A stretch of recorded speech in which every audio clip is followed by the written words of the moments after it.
Confuse में कातना ले पढ़ल बाड़ू? चौथा तक। ओकरा बाद काहे न गइलू? गर्मी के छुट्टी हो गई। ओकरा बाद फिर बारिश आ गई। अब ओकरा बाद जाड़ा के छुट्टी हो गई। फिर ओकरा बाद फिर फगुन आ गई। फिर ओकरा बाद रे इतना छुट्टी मरनी नु कि पढ़े के आदत छूट गई। बैगन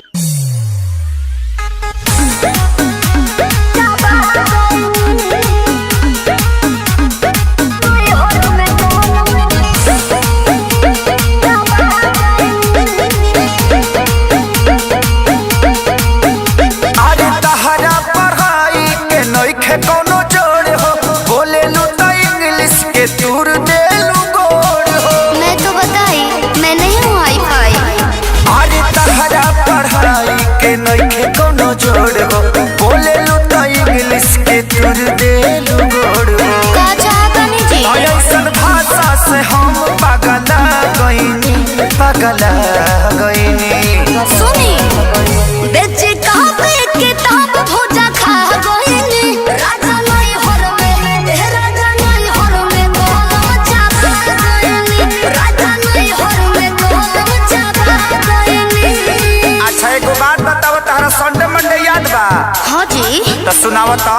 Sunday good, Monday very good, कंडे लवंडे ठंडे ठंडे। संतोष पागल बुझले बारू, मारम बहु फेंक देबू।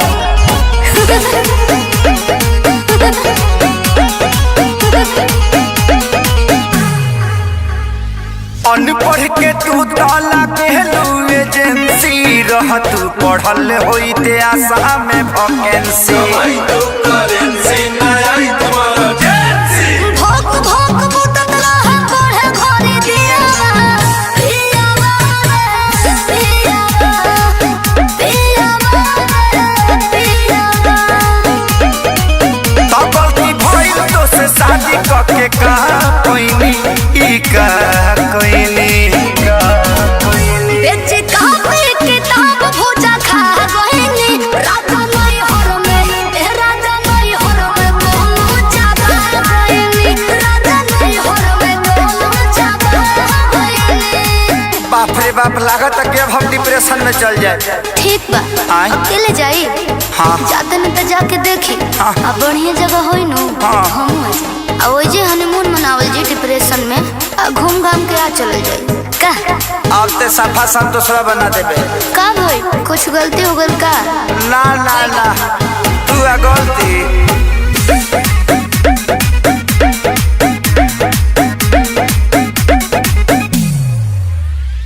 चढ़ली जवानी तहर पूरा बझोल हो, खत्म इतिहास पूरा गोल बाबू गोल हो। चढ़ल बाड़ा जौना का डूबावा तारा नैया। सोइया हो सोइया अरे हमारे कोइया। कहे अखिलेश के सारी हम खा गइनी हो खा गइनी। बेचे कापी किताब भोजा खा गइनी। राजा नहीं हर में राजा नहीं हर में गोलम चापा गइनी। राजा नहीं हर में गोलम चापा गइनी। लास्ट में तरह से को सवाल पूछी ना जी। ई बताओ कि लिंग क तरह के होला? 3 तरह के। कौन कौन? स्त्रीलिंग, यस, पुल्लिंग, बिल्कुल यस। अडरलिंग। अब बुझा गल दुर्गेश नाई बना देवे ते हमके। पूछी पूछी।